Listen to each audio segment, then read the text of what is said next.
Magandang araw mga kahabi. So for today's video, magsusubo lang tayo ng vitamin sa breeder natin. Yung tatlong pares na breeder natin na binibreed nga.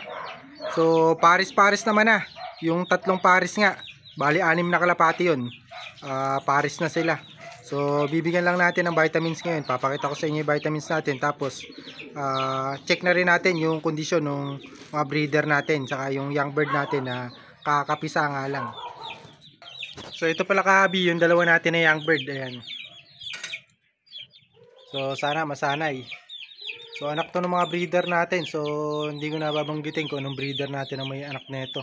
Pero yung iba natin na painakay, nakakawala na nga. Yung iba sanay na, yung iba katulad nito binuviewing pa rin. Ayan. So update ko kayo dun sa iba natin na young bird. So ito nga kahabi yung breeder natin no. So tingin ko nakapisa na rin. Ayan, check natin. Mapipisa pa lang siguro no. Malapit na yan. So hindi na natin gagambalain tong dalawa na to. Kasi sayang naman kung mamamatay yung pinipisa nila. So ito yung dalawa natin. Pakita ko sa inyo mga kahabi. Ayan. Ito yung young bird natin no. Pares na batik. Ayan, sabi ko sa inyo. Kaya sabi ko sa inyo mga kahabi, karaniwan ng mga batik yung tuka, batik din yung anak. Ayan o. Kumbaga batik yung magiging kulay. Ayan o, nakita nyo. Batik yung tuka niya. Parehas silang batik. Ayan, parehas na white feather to. So, hindi ko alam kung blue bar o checkered to na batik. O yung pied nga na tinatawag. Yung mga may puti-puti na kasama. Ayan. So, hindi naman siya 100% na batik talaga na maraming puti, maraming itim. O kaya yung halo-halo kulay na puti-itim, puti-blue.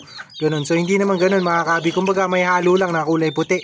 Karaniwan ng mga may puti nga sa o batik yung tuka. Ayan, nakita nyo. So sabi ko sa inyo nung nakaraan. So yun nga, ayan, nakita nyo naman siguro yung kulay. Ayan, puti na agad yung pakpak nyan.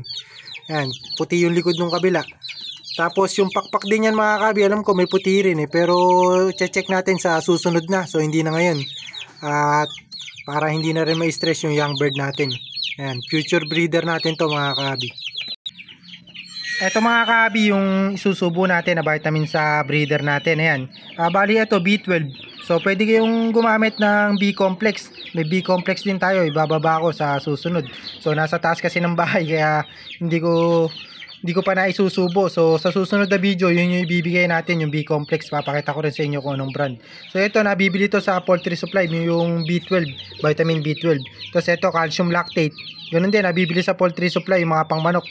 Ayan. So ito yung bibigay ko kasi kasalukuyan nga na kinukondisyon pa natin nire-recondition natin yung mga kalapate kasi nga meron tayong kalapate na wala sa kondisyon, meron din na galing sa sakit.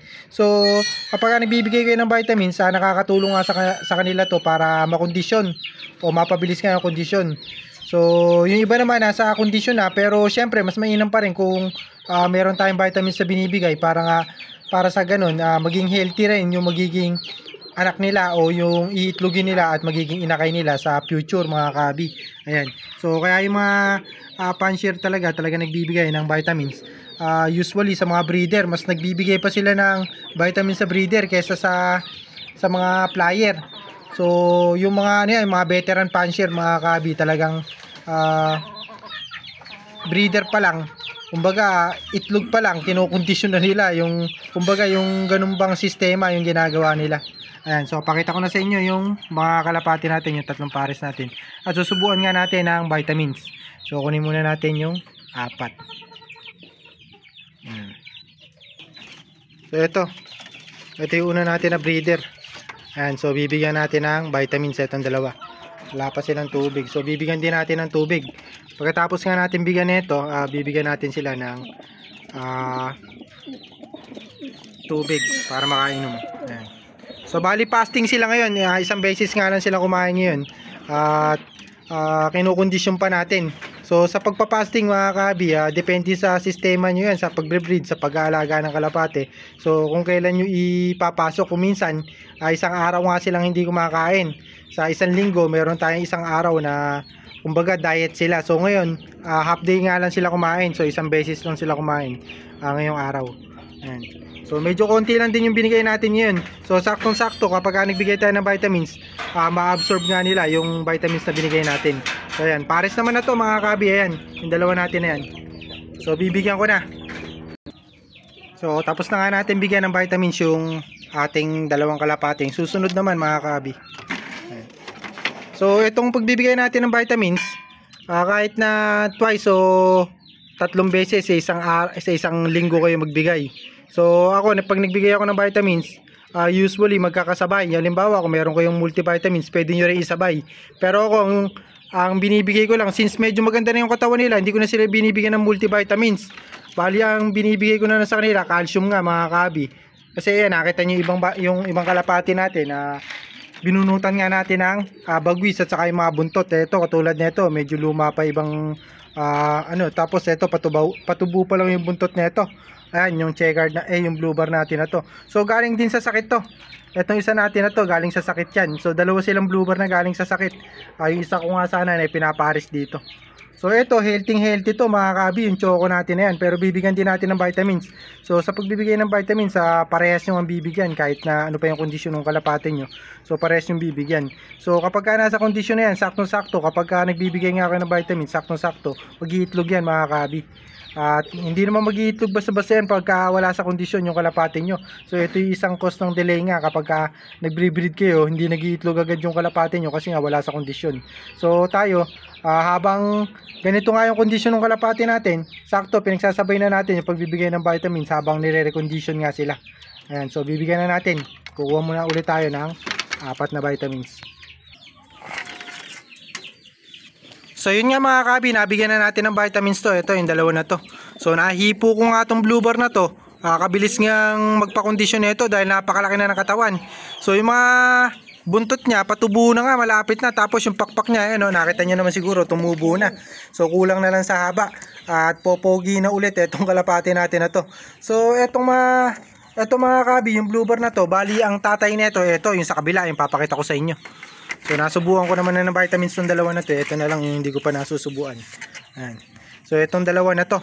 So bali ito yung tatay nun mga kabi. Pero kung mapapansin nyo, ito mukha pang bata. Itong kak natin na to, mas mukha pang matanda yung anak. So depende rin kasi yan sa lahi o coin roast nyo. So bali ang nanay kasi nun mga kabi, nung ating blue bar na yun, yung sa kabila, yung una kong pinakita, MacArthur line nga yun. So bali anak ng MacArthur finisher, mula dito sa Nueva Ecija. Taga Nueva Ecija kasi yung mga kabi. Sa mga nanonood sa atin ng kalapati dyan, Nueva Ecija hanggang MacArthur mga kabi. So bihira yung mga pansher na talagang umaabot ng MacArthur, lalo na old pansher kasi yun yung nagbigay sa atin ng linyada nun. Ang problema lang, napahiram nga natin yung binigay na yun. So hindi na naisole yung MacArthur line natin na yun. So sayang kasi napakalayo nun. From Nueva Ecija to MacArthur Leyte, alam ko Leyte ata yun mga kabi. So nakauwi nga. So bihira lang kasi naglo-load ng MacArthur dito na taga Nueva Ecija, lalo na ng mga panahon nung nagbigay sa atin. Kasi nga konti pa lang yung pansher nun. Siguro mga entry nun mga kabi, nasa 300 to 500 lang sa club. So ngayon kasi 1,000 na, maabot ng 5,000 na yung magkakalaban sa race o yung nag-e-entry. So kaya napakatindi ng ibon na yun at nakauwi pa. So katulad niyan mga kabi, medyo marami na rin yung mga nagma-MacArthur. Habang pagka kasi maraming entry sa MacArthur mga kabi, mas madaling magpauwi ng MacArthur. Pero pagka konti, alimbawa katulad ng mga old pansher nga na yun, mahirap magpauwi ng ganong ibon mga kabi. Tapos matrabaho din, maproseso yung pagsali doon mga kabi. Kasi nga sasali ka pa, dadalhin mo pa sa Manila ibon mo. From dito nga sa amin sa Nueva Ecija, dadalhin pa ng Manila yung kalapate. So ganun yung pagsali nga sa MacArthur race. Ayan, so susubukan na natin ng vitamins to. Tin-update ko nga lang kayo, binigyan natin ng tigda 2 vitamins itong mga kalapate natin. So yun nga mga kabi, bali abangan ng kalapate natin sa araw ng linggo. So araw kasi ng Sabado ngayon, Biyernes pa lang ngayon mga kabi. So bukas, bali loading ngayon, tapos sa linggo nga ang abangan ng kalapate. So good luck sa lahat na mag-aabang ng kalapate. So bali delay itong video natin, kaya huwag kayong magtaka, baka sabihin nyo iba-iba yung araw, o halimbawa napanood nyo yung video natin ng araw ng Lunes o nag-upload tayo ng araw ng Lunes, Pero yung video natin yun, bali araw ng Biyernes to. So, yun nga, happy flying sa inyo. God bless.